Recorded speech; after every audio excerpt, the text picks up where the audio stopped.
Ladies and gentlemen, good afternoon. Thank you very much for being here. There will be a book signing of this fantastic book at the end of this session, which will incorporate not only two fantastic storytellers, but the Children's Laureate Chris Riddell, who will be live drawing during this session. And you'll be able to see up on the screen some of the images that he'll create that will follow not only the conversation on stage, but also you, the audience. These are stories from across the world which have travelled across time and space because they're absolutely true. To talk about them, we have two of our favourite and best-loved Hay Festival guests. Please give a very warm welcome to Chris Riddell, to Stephen Fry and to Neil Gaiman.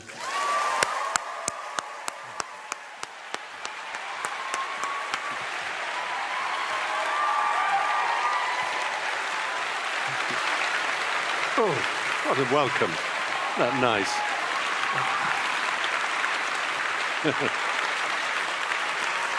Wow. Thank you. Ah, golly. Well, Neil, how wonderful it is to sit with you. I have to tell you, you don't know this, I haven't told you this yet, but I almost had my bowels fall out about 8 months ago. I was in the middle of writing a book, which is going to come out in November, and it's a retelling of the Greek myths. And I heard from someone excitedly saying, who didn't know I was doing this, "Oh, have you heard? Neil Gaiman's got this book of Norse myths coming out." And rather than thinking, hooray, a new Neil Gaiman, which is, of course, what I would normally think, I thought, oh, sod, is he doing a series? Oh, no. And I called up my agent. And I said, oh, God, please, can you find out if Neil Gaiman is planning to do then Greek and other myths? Because if he is, I'm going to stick a rusty knife in my guts and end it all. But fortunately, you apparently have no plans to expand in Europe, as it were, as Hitler would have put it. But I have to say, I've read your book. You obviously haven't read mine because it's not out yet. It is just miraculous. Can you just start by telling something about the genesis of it, why you chose Norse myths? Have you always been addicted to them, as it were? I've always been addicted to Norse myths. I discovered Norse myths aged 7, maybe 6, originally just in the reprints of The Adventures of the Mighty Thor, in an English comic called Fantastic, which was just these black and white reprints. And I just remember a crippled Dr. Don Blake with his stick in the back of a cave. That was their description, not mine. And he's trapped in this cave by aliens, as you would be. But his own stick has been broken, but he finds a stick and he bangs it against the rock, and it transforms into Mjolnir, the hammer of Thor, and he becomes Thor. And I spent the rest of my childhood finding sticks and just going, because you can never be too sure. You can't.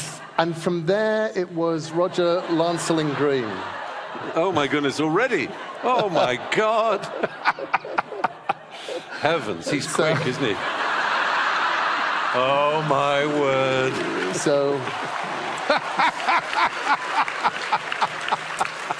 So Roger Lancelin Green did his Myths of the Norsemen, and I went to them driven by the comics, because I thought, okay, well, I want to learn more about this.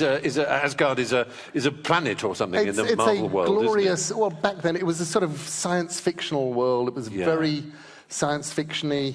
I just wanted to know more about where this stuff came from, and what I discovered was something else entirely.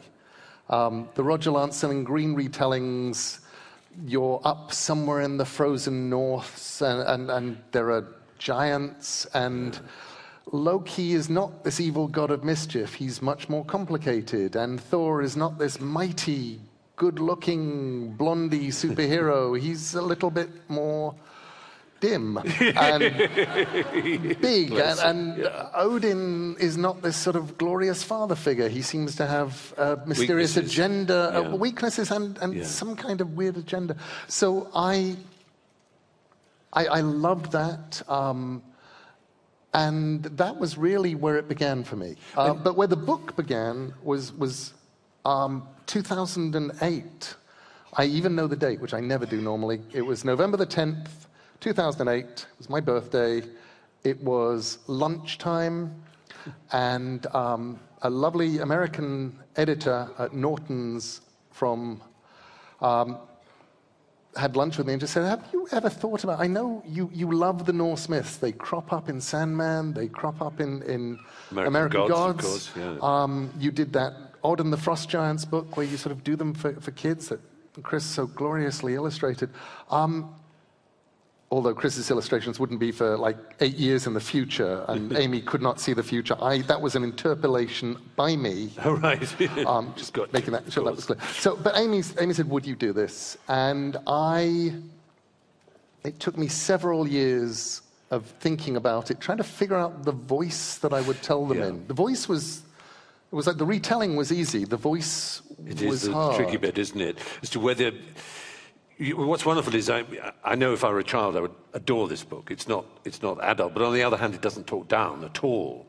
And the other thing which I found so important in trying to write them is not trying to explain them. Just tell the story. Don't say, even if it's obvious. I mean, the Greek myth, for example, one of the great stories that Ovid tells is he calls it Cupid and Psyche, and we think of Eros and Psyche. And it's so obvious to think of that as an allegory. You know, there's the soul, Psyche, and there's physical love, Eros, and they get together, and that's the Greeks surely telling us about how true love must be a mixture of body and soul. But actually it's much better if you just tell it as a story and let the reader think that. And I found that with yours, you don't ever belabor a story and make it about Vikings or about history, but it's... If you try and explain them, they get less. Yeah. They don't get more. That's exactly right. If you try and... It's like the more you add in... Yeah. The less they become. So you have to figure out a way to tell them.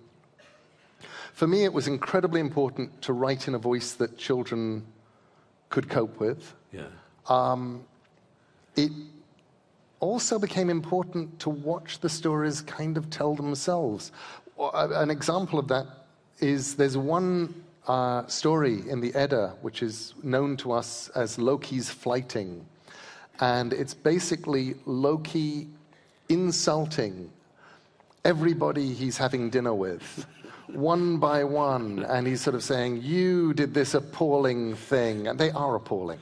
And then the person insulted, the next person along would say, well, yes, but I haven't done that. And he'd say, no, but you did this. And they're just going backwards and forwards. And I was looking forward to doing the whole of Loki's Fighting, the whole of the book. And I got to the point where it was, and I went, oh, hang on, if I stop here and do 4 pages of, you know, of Freya, they found you in bed with your brother, and when they stared at you, you farted at them. Yeah. I believe it's called, in America, it's called throwing shade, isn't it? Exactly. Yeah. Yeah. Doing the dozens. Yeah. When I got to that point, it was like, oh, I actually can't do this. Hello. Oh, it's cute.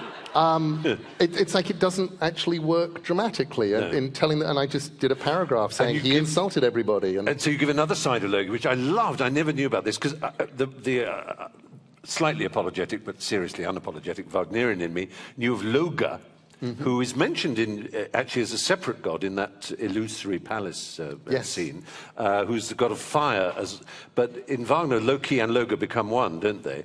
But you do tell the story of how, in order to entertain the feast, he tortures himself, essentially. So it shows he has a good side. Well, what a way of doing it, too. He doesn't really have a good side. He just never has any... The great thing about Loki... He saves himself by torturing Loki himself. Is the most interesting character in Norse mythology, at least for me, because over and over again, he gets everybody into trouble by being the smartest person in the room, but not as clever as he thinks he is. Yeah. And then, once they're in trouble, he is the person... Oh, wow!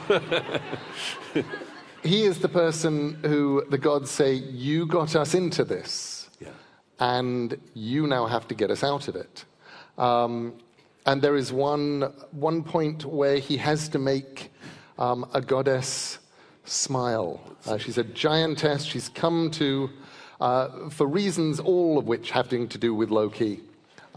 She has lost her father, and he's been murdered by the gods, and she comes and they negotiate. The fascinating thing about Norse cultures is every life had value. It's vaguely assumed that people are probably going to get murdered, and it's also assumed that if you murder somebody, they come to you and you give them a bag of gold and a goat or whatever, because that's what happens when you murder somebody.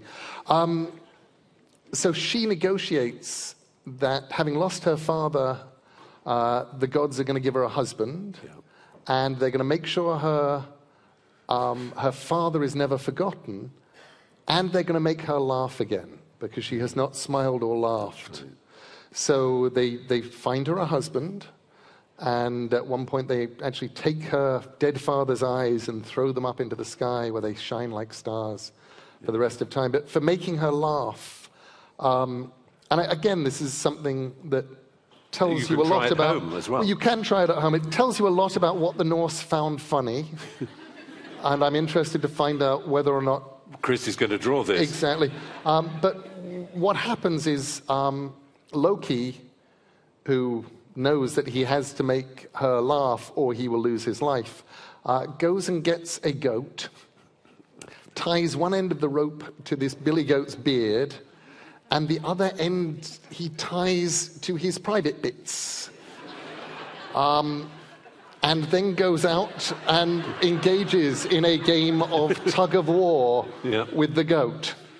So you imagine this feasting hall where he's just entertaining everybody, and the goat is going backwards and pulling, the goat is yanking, and he is yanking, and there is an awful lot of screaming, and finally the rope breaks. Loki, screaming and clutching his nether regions, tumbles through the air, and Skadi laughs. Yeah, that's good. Yes.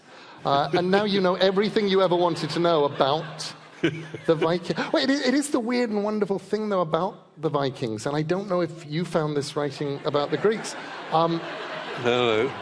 Oh, she's smiling. Hooray! With the goat. Perfect. Damn, he's quick, isn't he quick? And we never told him that story backstage. He just... One of the things about the Norse that you realize that makes them very different. There are a couple of things that make the myths very different to the Greek myths. Yeah. One of which is the inhospitability of the world they're in. Yes, exactly. Nobody is hanging around not wearing very much, staring at their reflection in pools. Don't you say a word against Narcissus. I wouldn't. Nor is anybody sort of flitting through woodland dells in pursuit of anybody. It's all much more... Why don't you tell that fabulous story? You've got it here of well, I won't say what of. You've got a bit to read. I think it's just so wonderful, and everyone's going to love this. Can I have a little light over here? Ooh. So this is from a longer story about the children of Loki. Loki had 3 children, and that the gods had to go off into giant land and bring back. And this is about the 3rd of Loki's children. When they had brought the 3rd and smallest of Loki's children back from the land of the giants, it had been puppy-sized, and Tyr had scratched its neck and its head and played with it, removing its willow muzzle first. It was a wolf cub, grey and black with eyes the color of dark amber. The wolf cub ate its meat raw, but it spoke as a man would speak in the language of men and the gods, and it was proud. The little beast was called Fenrir. It, too, was growing fast. One day it was the size of a wolf, the next the size of a cave bear, then the size of a great elk. The gods were intimidated by it, all except Tyr. He still played with it and romped with it, and he alone fed the wolf its meat each day. And each day the beast ate more than the day before, and each day it grew, and it became fiercer and stronger. Odin watched the wolf-child grow with foreboding, for in his dreams the wolf had been there at the end of everything, and the last things Odin had seen in any of his dreams of the future were the topaz eyes and the sharp white teeth of Fenris Wolf. The gods had a council and resolved at that council that they would bind Fenrir. They crafted heavy chains and shackles in the forges of the gods, and they carried the shackles to Fenrir. "Here," said the gods, as if suggesting a new game. "You have grown so fast, Fenrir. It is time to test your strength. We have here the heaviest chains and shackles. Do you think you could break them?" "I think I can," said Fenris Wolf. "Bind me." The gods wrapped the huge chains around Fenrir and shackled his paws. He waited motionless while they did this. The gods smiled at each other as they chained the enormous wolf. "Now," shouted Thor. Fenrir strained and stretched the muscles of his legs, and the chains snapped like dry twigs. The great wolf howled to the moon, a howl of triumph and joy. "I broke your chains," he said. "Do not forget this." "We will not forget," said the gods. The next day Tyr went to take the wolf his meat. "I broke the fetters," said Fenrir. "I broke them easily." "You did," said Tyr. "Do you think they will test me again? I grow, and I grow stronger with every day." "They will test you again. I would wager my right hand on it," said Tyr. The wolf was still growing, and the gods were in the smithies, forging a new set of chains. Each link in the chains was too heavy for a normal man to lift. The metal of the chains was the strongest metal that the gods could find, iron from the earth mixed with iron that had fallen from the sky. They called these chains dromi. The gods hauled the chains to where Fenrir slept. The wolf opened his eyes. "Again?" he said. "If you can escape from these chains," said the gods, "then your renown and your strength will be known to all the worlds. Glory will be yours. If chains like this cannot hold you, then your strength will be greater than that of any of the gods or the giants." Fenrir nodded at this and looked at the chains called Dromi, bigger than any chains had ever been, stronger than the strongest of bands. "There is no glory without danger," said the wolf after some moments. "I believe I can break these bindings. Chain me up." They chained him. The great wolf stretched and strained, but the chains held. The gods looked at each other, and there was the beginning of triumph in their eyes, but now the huge wolf began to twist and to writhe, to kick out his legs and strain in every muscle and every sinew. His eyes flashed and his teeth flashed, and his jaws foamed. He growled as he writhed.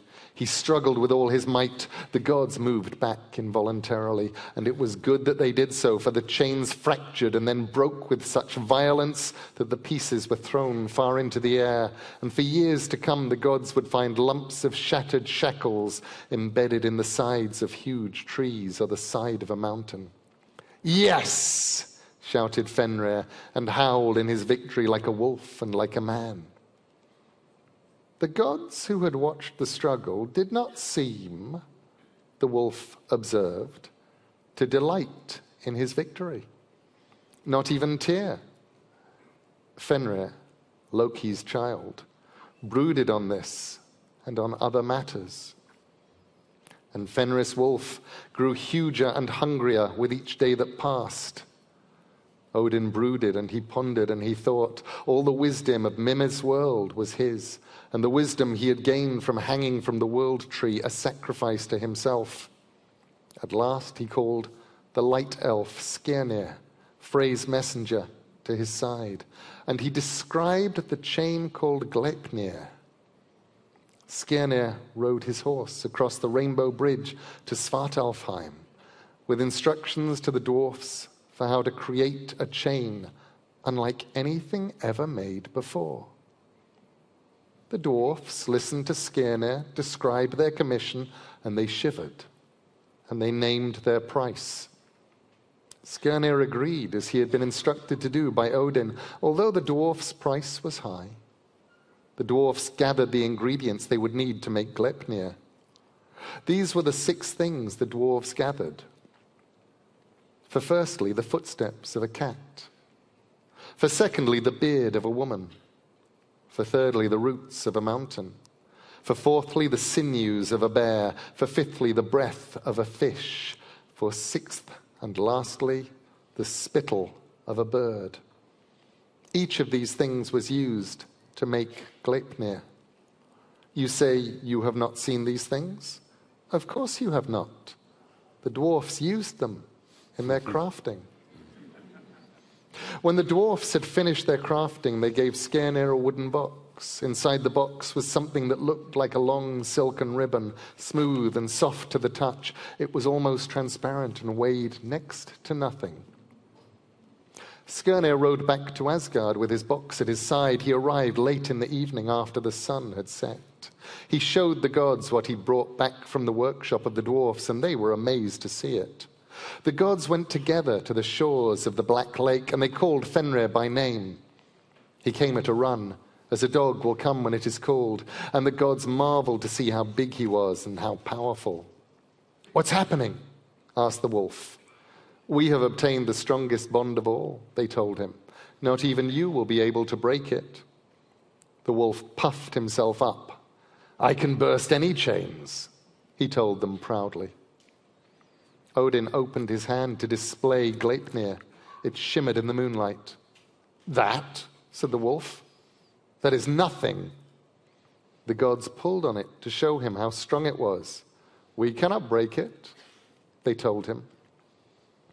The wolf squinted at the silken band that they held between them, glimmering like a snail's trail or the moonlight on the waves, and he turned away, uninterested. "No," he said, "bring me real chains, real fetters, heavy ones, huge ones, and let me show my strength." "This is Gleipnir," said Odin. "It is stronger than any chains or fetters. Are you scared, Fenrir?" "Scared? Not at all. But what happens if I break a thin ribbon like that? Do you think I will get renown and fame? That people will gather together and say, 'Do you know how strong and powerful Fenris Wolf is? He is so powerful, he broke a silken ribbon.' There will be no glory for me in breaking Gleipnir." "You're scared," said Odin. The great beast sniffed the air.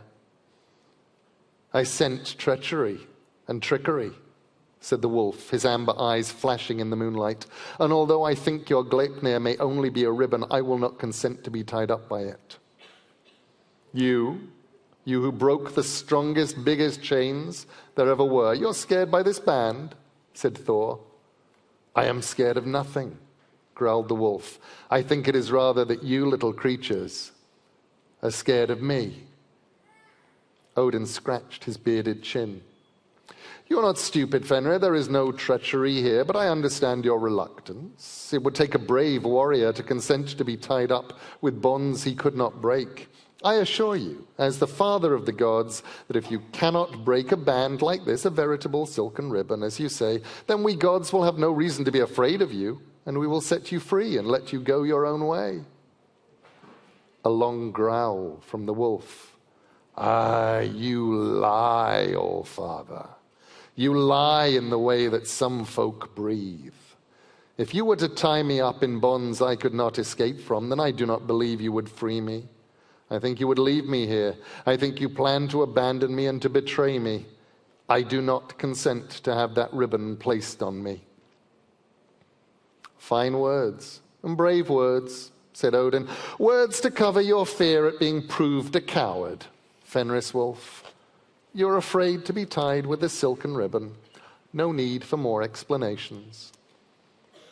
The wolf's tongue lolled from his mouth, and he laughed then, showing sharp teeth each the size of a man's arm. "Rather than question my courage, I challenge you to prove there is no treachery planned. You can tie me up if one of you will place his hand in my mouth.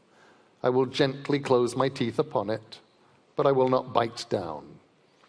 If there is no treachery afoot, I will open my mouth when I have escaped the ribbon, or when you have freed me, and his hand will be unharmed. There, I swear, if I have a hand in my mouth, you can tie me with your ribbon. So, whose hand will it be? The gods looked at each other.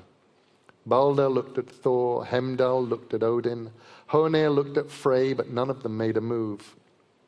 Then Tyr, Odin's son, sighed and stepped forward and raised his right hand. I will put my hand in your mouth, Fenrir, said Tyr. Fenrir lay on his side, and Tyr put his right hand into Fenrir's mouth, just as he had done when Fenrir was a puppy and they had played together. Fenrir closed his teeth gently until they held Tyr's hand at the wrist without breaking the skin, and he closed his eyes. The gods bound him with Gleipnir. A shimmering snail's trail wrapped the enormous wolf, tying his legs, rendering him immobile. There, said Odin. Now, Fenris wolf, break your bonds, show us all how powerful you are. The wolf stretched and struggled. It pushed and strained every nerve and muscle to snap the ribbon that bound it. But with every struggle, the task seemed harder, and with every strain, the glimmering ribbon became stronger. At first, the gods sniggered. Then the gods chuckled. Finally, when they were certain that the beast had been immobilized and that they were in no danger, the gods laughed. Only Tyr was silent. He did not laugh. He could feel the sharpness of Fenris Wolf's teeth against his wrist, the wetness and warmth of Fenris Wolf's tongue against his palm and his fingers. Fenrir stopped struggling. He lay there unmoving. If the gods were going to free him, they would do it now. But the gods only laughed the harder. Thor's booming guffaws, each louder than a thunderclap, mingled with Odin's dry laughter, with Balder's bell-like laughter. Fenrir looked at Tyr. Tyr looked at him bravely. Then Tyr closed his eyes and nodded. Do it, he whispered. Fenrir bit down on Tyr's wrist. Tyr made no sound. He simply wrapped his left hand around the stump of his right and squeezed it as hard as he could to slow the spurt of blood to an ooze. Fenrir watched the gods take one end of Gleipnir and thread it through a stone as big as a mountain and fasten it under the ground. Then he watched as they took another rock and used it to hammer the stone deeper into the ground than the deepest ocean. Treacherous Odin, called the wolf. If you had not lied to me, I would have been a friend to the gods. But your fear has betrayed you. I will kill you, father of the gods. I will wait until the end of all things, and I will eat the sun, and I will eat the moon. But I will take the most pleasure in killing you. The gods were careful not to get within reach of Fenrir's jaws. But as they were driving the rock deeper, Fenrir twisted and snapped at them. The god nearest him, with presence of mind, thrust his sword into the roof of Fenris Wolf's mouth. The hilt of the sword jammed in the wolf's lower jaw, wedging the jaw open and preventing it from ever closing. The wolf growled inarticulately, and saliva poured from its mouth, forming a river. If you did not know it was a wolf, you might have thought it a small mountain with a river flowing from a cave mouth. The gods left that place, where the river of saliva flowed down into the dark lake, and they did not speak. But once they were far enough away, they laughed some more and clapped each other on the back and smiled the huge smiles of those who believe they have done something very clever indeed. Tyr did not smile, and he did not laugh. He bound the stump of his wrist tightly with a cloth, and he walked beside the gods back to Asgard. And he kept his own counsel. These, then, were the children of Loki.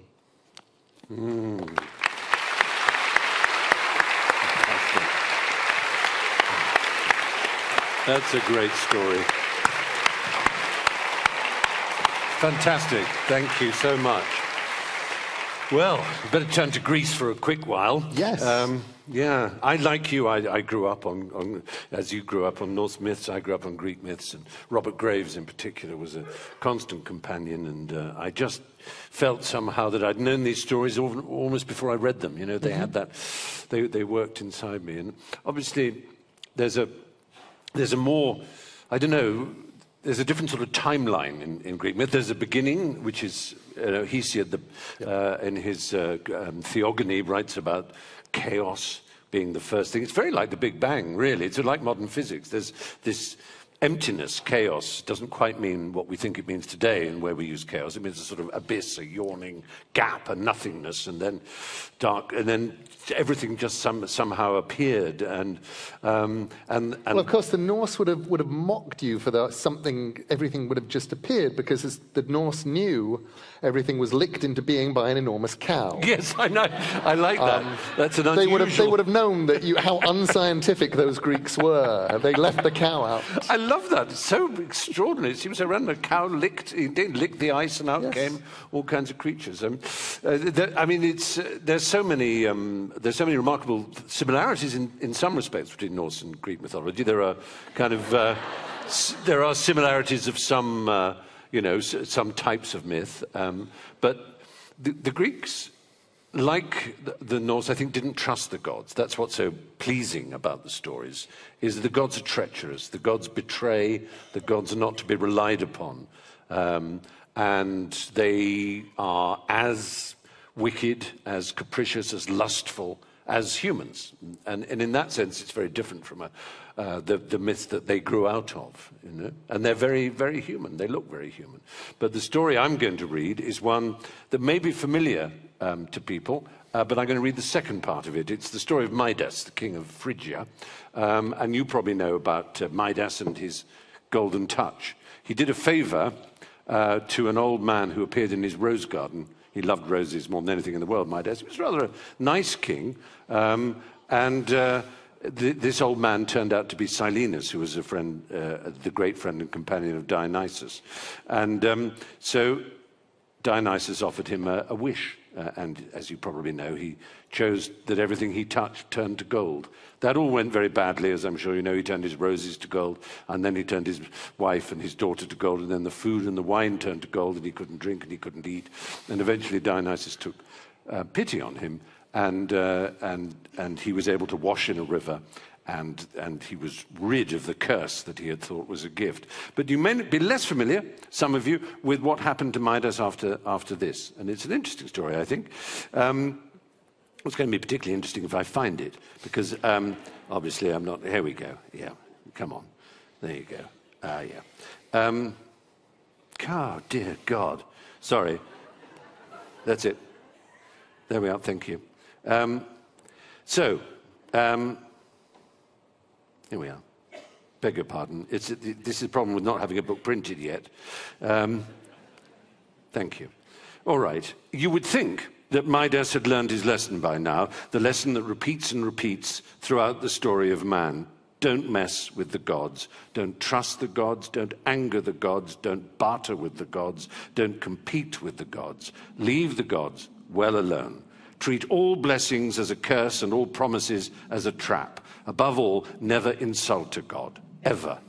In one respect, Midas had certainly changed. He now spurned not just gold, but all riches and possessions. Shortly after Dionysus lifted the curse, he became a devoted follower of Pan, the goat-footed god of nature, fawns, meadows, and all the wild things of the world. With flowers in his hair, sandals on his feet, and the merest suggestion of clothing covering his modesty, Midas left his wife and daughter in charge of Phrygia and devoted himself to a hippie, happy life of simple bucolic virtue. All might have been well, had not his master Pan taken it into his head to challenge Apollo to a competition to determine which was the superior, the lyre or the pipes. In a meadow one afternoon, before an audience of fauns, satyrs, dryads, nymphs, assorted demigods, and other lesser immortals, Pan put the syrinx to his lips. A coarse but likeable air in the Lydian mode emerged. It seemed to summon barking deer, rushing waters, gambolling rabbits, rutting stags, and galloping horses. The rough, rustic tune delighted the audience, especially Midas, who really did worship Pan and all the frolicking mirth and madness that the goatfoot represented.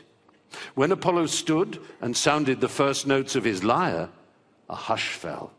From his strings arose visions of universal love, harmony, and happiness, a deep, abiding joy in life, and a sense of heaven itself. When he had finished, the audience rose as one to applaud. Tmolus, the deity of the mountain, called out, "The lyre of the great lord Apollo wins." All agreed. "Aye, aye," roared the satyrs and fauns. "Apollo, Apollo," cried the nymphs and dryads. One lone voice demurred. "No." No? Dozens of heads turned to see who could have dared dissent. Midas rose to his feet. "I disagree. I say the pipes of Pan produce the better sound." Even Pan was astonished. Apollo quietly put down his lyre and walked towards Midas. "Say that again." It could at least be said of Midas that he had the courage of his convictions. He swallowed twice before repeating, I say the pipes make a better sound. Their music is more exciting, more artistic." Apollo must have been in a soft mood that day, for he did not blast Midas to atoms on the spot. He did not peel the skin from him layer by layer, as he had done to Marsyas when that unfortunate had had the temerity to challenge him. He did not cause Midas even the slightest amount of pain, but just said softly, "You honestly think Pan played better than me?" "I do." "Well, in that case," said Apollo, with a laugh, "you must have the ears of an ass."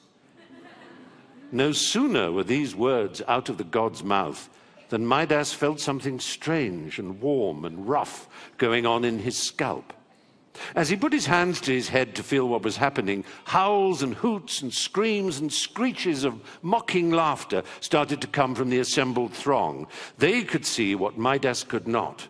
A pair of large, grey donkey ears had pushed their way through his hair and was now twitching and flicking back and forth for all the world to see.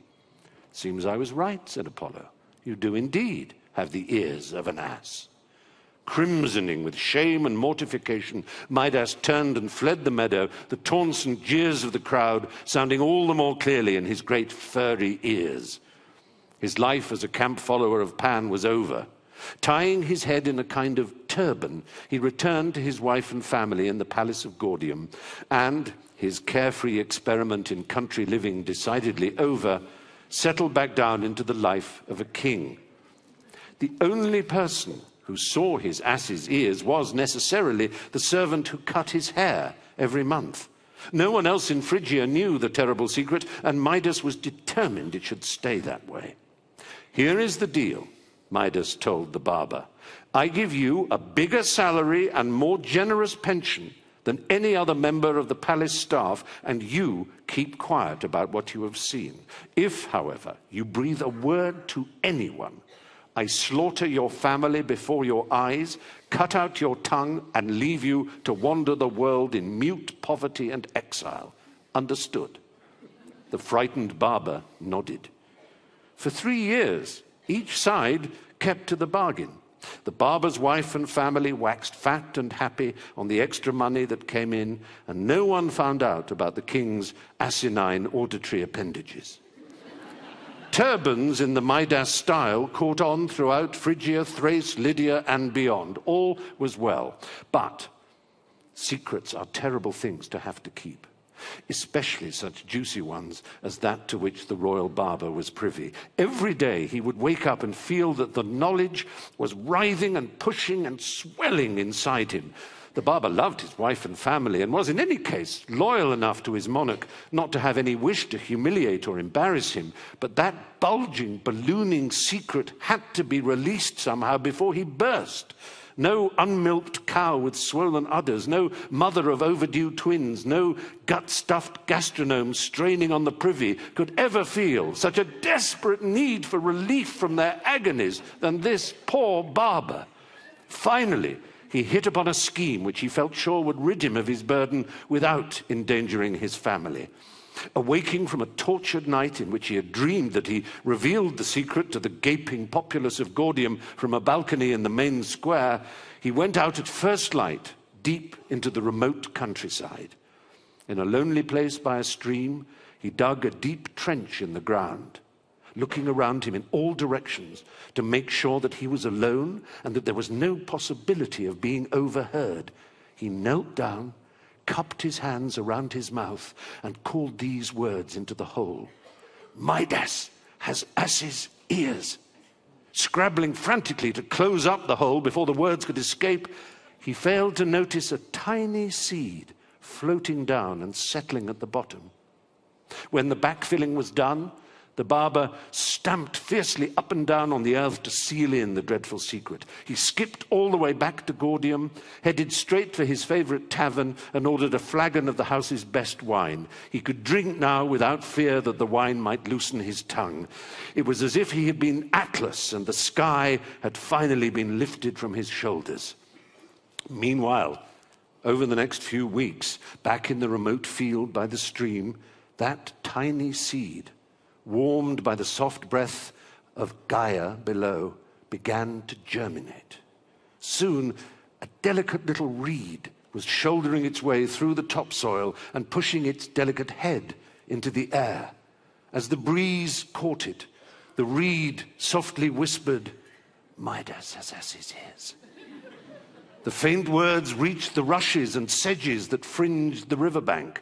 "Midas has ass's ears." The susurration of rushes and the hiss of sedges was swept on by the grasses and leaves of the trees, and swiftly the soughing and soughing of cypresses and sallows sent the sound to the breeze. "King Midas has ass's ears," sighed the branches. "Midas has ass's ears," sang the birds. And at last the news reached the city. "Midas has ass's ears." King Midas woke with a start. There was laughter and shouting in the street outside the palace. He crept to the window, crouched down and listened. The humiliation was too much for him to bear. Without stopping to wreak his vengeance on the barber and the barber's family, he mixed a poisonous draught of ox blood, raised his eyes heavenwards, gave a bitter laugh and a shrug, drained the drink and died. Poor Midas. His name will always mean fortunate and rich, but truly he was unlucky and poor. If only he had kept to his roses. Green fingers are better than gold. No, that's but,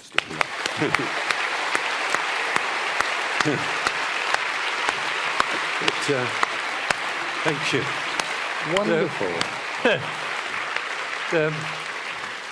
I'm sure you found part of the joy of this adventure is going through the various sources, the various poems, and in Greek case, you know, there's Apollodorus and Homer, obviously, and Ovid, and the Latin poet, and many others. And you had the Prose Edda and various other sagas, did you? Basically, I made a sort of choice at the beginning to go pretty much only with the Prose Edda and the Poetic Edda. Right. And to go, okay, this is the stuff that we know is left over from the Viking era that was preserved into it. There are later sagas and later things, but they seem dodgier. And then once you get into sort of the Wagnerian tropes, you're in something else Aschenbach again. and Eschenbach and So so I would occasionally wander from a version that's in the Poetic Edda into the Prose Edda and back again. Or and cherry pick a bit, obviously. Cherry pick a bit and go, you know, I don't like this bit of the myth. But there wasn't the amount of room that you have in Greek and Roman myths of just different retellings to go, I can take this and collage. Really, it was just, how do I tell this story pretty straight? Yes, a famous Greek myth, for example, one of the metamorphoses of Ovid is that of Arachne, the weaver, who boasted that she could weave even better than the goddess Athena, who was with the goddess of crafts and handicrafts, including weaving, of course. And And this little old lady comes and they have a competition, and as everyone knows, I think, Arachne lost and was turned into a spider to weave for the rest of her life, hence arachnids, obviously. And in some versions, it's Athena's taking pity on her and saying you can weave for the... and in other versions, it's a punishment, and you sort of have to make your choice there, don't you? There is a kind of... You have that, and you also have the weirdness of older versions of things. So you can, when you get into the Greeks and Romans, we actually can go excavating stories. Yes. There are versions of Orpheus and Eurydice in which he got her back. Yes. The earliest versions, it's just a very straightforward summer and winter story of you go in and she winds up having to do the sort of more Persephone-ish kind of thing of stay down there for a while. And then come back. Then somewhere along the line someone went, it's just a better story if he looks back and she stays there forever. I love the fact also there's a version where when he dies, his head's preserved in a cave, and people go and visit it. It just reminds me of Futurama and Richard Nixon in the, sort of going to see Orpheus. But we've got to get the audience in. But I just quickly want to say, one of the most wonderful things, some of the audience may have been able to see it, is one of your masterpieces is an extraordinary book called American Gods, in which you quite brilliantly have, you must have hugged yourself when you had the idea, that, all the immigrants into America and the existing population of America have their gods, and had their gods according to their civilization, the culture and country they came from. So that all the Swedes and Norwegians who went to Wisconsin and various other, and in New York. And so you have it that those gods came with them. They do. And hey! And anyway, just people may know that this has just been translated in... Damn him! Very good. People may know that this has been translated into an Amazon... It's in the UK and all around the world except for America. It's just on Amazon Prime Video. If you go to Amazon Prime Video, I think we're 5 episodes in with Ian McShane as Mr. Wednesday. Wonderful Ian McShane, with Gillian Anderson as Media, one of the new gods of media, and she gets to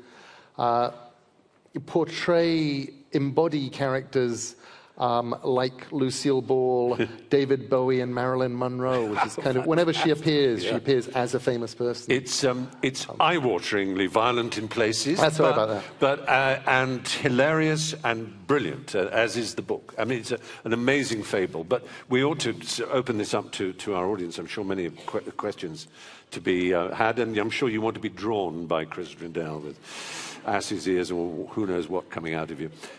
So if anyone would like to show their hand, we should have people with microphones who are going to come and show that. Excellent, we've got the first one there, if you'd like. And you keep your hand up and someone else will come to you, I'm sure. Which of the Norse gods do you most identify with personally? Which of the Norse gods do you most identify with, Which of the gods do I most identify with? They're very, very hard to identify with. Because you never do that thing going, I wish I was you, because we have a better life than they do, even now in this world of Brexit, Trump and madness. We have it better than them. They have full-on Ragnarok to contend with. An American journalist actually said to me, have we reached peak Ragnarok yet? I say, no, we're still on the slopes. But I think if I identify with anybody, I'm terribly fond of Kvasir, who is an almost unknown god who gets murdered by some dwarfs, and his blood is used to make the mead of poetry. And then, because nobody ever gets to stay dead very long in these stories, he pops up right at the end and does some Sherlock Holmesian deduction, which was great fun to write. And I think he's the one that I'm sort of wound up most fond of, because he doesn't do anything appalling at any point, which puts him one up on pretty much everybody in the entire book. One over there. Question for you, actually, Stephen. Yeah. Given what you've learned about Midas and the recent threat of legal trouble in Ireland, where do you stand on insulting gods these days? You know.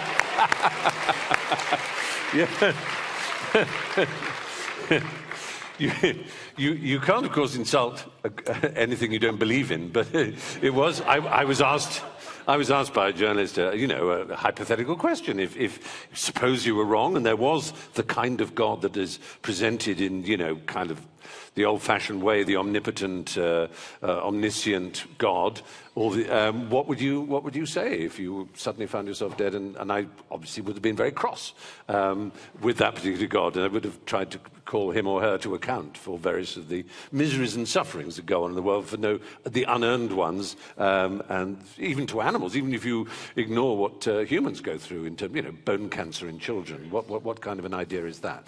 But look at the animals. How much almost all animals are totally under a sense of stress and pain and die miserably. And if I were God, that's not how I would make a universe, if such a God were possible. But I would make it like that if it was unwound in the way that Darwin and others suggested. But, oh dear, I'm in trouble, yeah. Zeus, on the other hand, I think I would definitely shake my fist at, and he would throw thunderbolts. But the Greeks, too, were very angry at the gods, just as, I sort of pretended to be in that interview. Because they punished man for the theft of fire, which is the great Prometheus myth. But, yeah, good question. So who else? There's one down at the front here. No, we follow the we follow the hand. There we go. You're back at the back there. Because they've got the microphone. Yes, power. That's it. Hello. Oh, Jesus. Wow.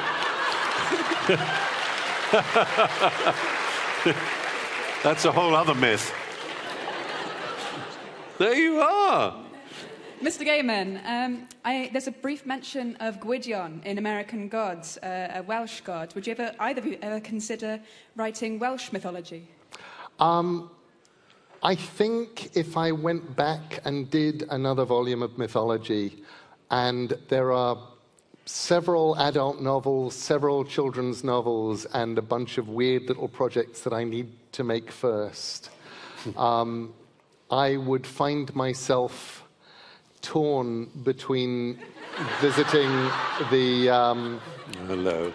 sort of the Assyrians and the Fertile Crescent and some of those weird things, and heading off into Wales and doing the Mabinogion and some of the more sort of Celtic matter of Brittany sort of stuff. I think also, given what you've done to your spell checker by doing Norse mythology, to go straight to Welsh after that, give it a rest, There's stuff to do, but I would love to. Oh, we're over there, I think.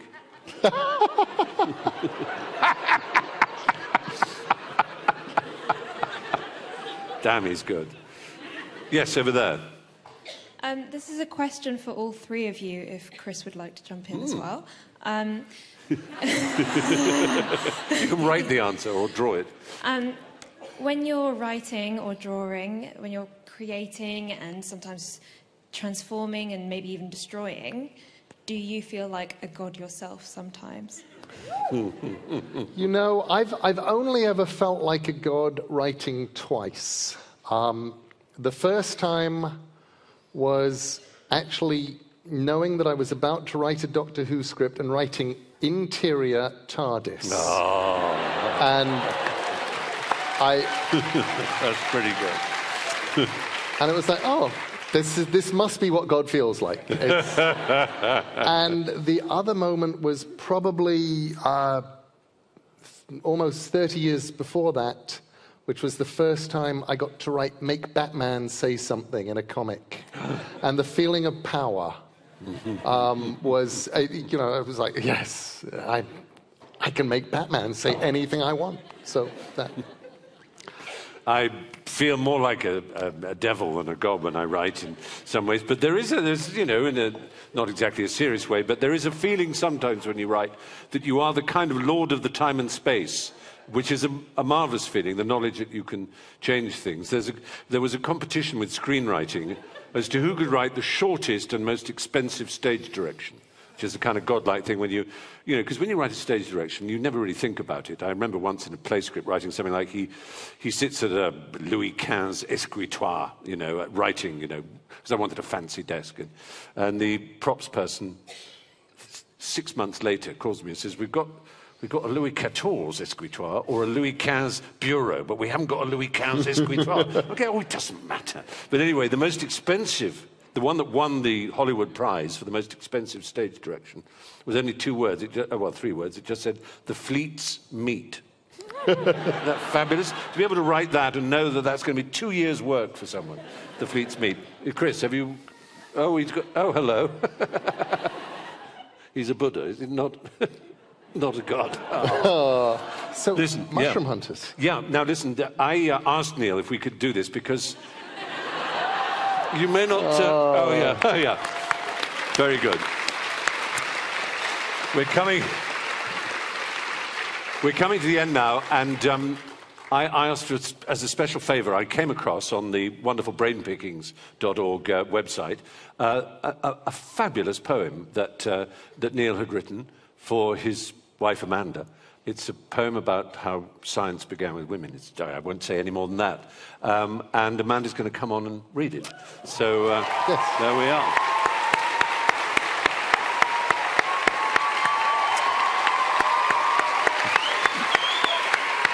I made one teeny change. Is it okay? Of course.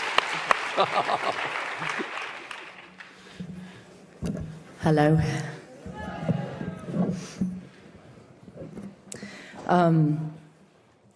So Neil actually wrote this for an occasion in New York City. Our friend Maria Popova, who runs the website Brain Pickings, did an evening of poetry about science, which was actually not boring.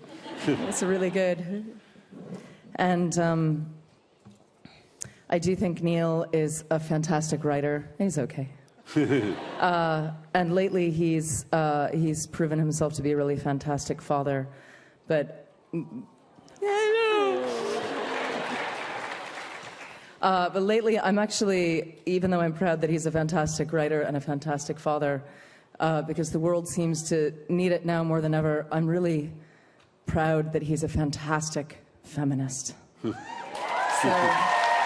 thanks, honey. You too, Stephen.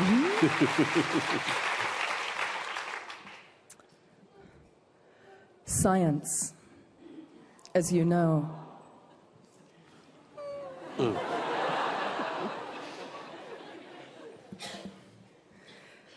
Science, as you know, my little one, is the study of the nature and behavior of the universe. It's based on observation, on experiment and measurement, and the formulation of laws to describe the facts revealed.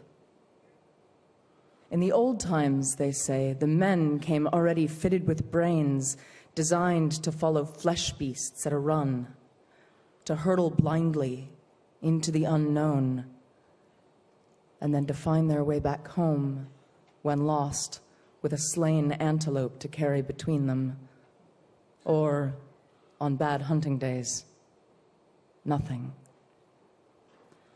The women, who did not need to run down prey, had brains that spotted landmarks and made paths between them, left at the thorn bush and across the scree, and looked down in the bowl of the half-fallen tree, because sometimes there are mushrooms.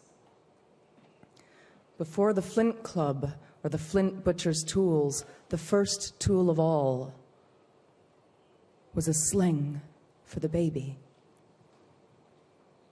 to keep our hands free, and something to put the berries and the mushrooms in, the roots and the good leaves, the seeds and the crawlers. Then a flint pestle to smash, to crush, to grind, to break. And sometimes men chased the beasts into the deep woods and never came back. Some mushrooms will kill you, while some will show you gods. And some will feed the hunger in our bellies. Identify. Others will kill us if we eat them raw and kill us again if we cook them once. But if we boil them up in spring water and pour the water away and boil them once more and pour the water away, only then can we eat them safely. Observe. Observe childbirth. Measure the swell of bellies and the shapes of breasts, and through experience, discover how to bring babies safely into the world. Observe everything. And the mushroom hunters walk the ways they walk and watch the world and see what they observe. And some of them would thrive and lick their lips while others clutched their stomachs and expired. So laws are made and handed down on what is safe. Formulate. The tools we make to build our lives, our clothes, our food, our path home, all these things we base on observation, on experiment, on measurement, on truth.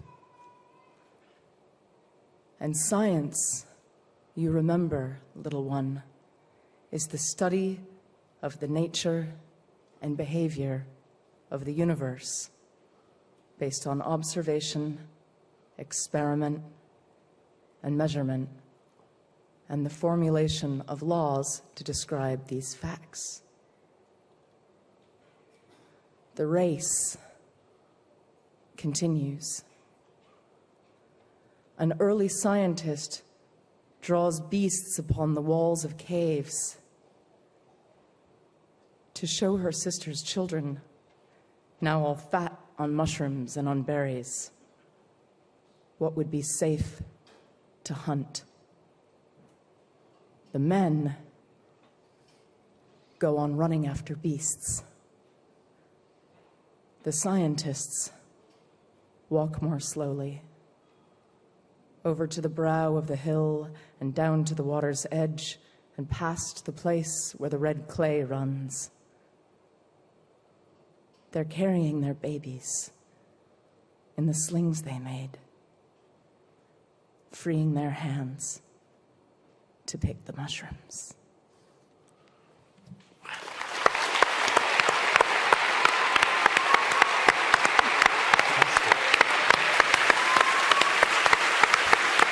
Bravo. Neil Gaiman.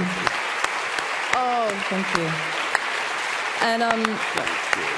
Neil and Stephen are going to be signing. It's just amazing. Amazing. Thank you so much. Thank you all. Thank you all. Thank you. Chris Riddell, come here. Chris, come on. Run away. All right. Okay. Thank you.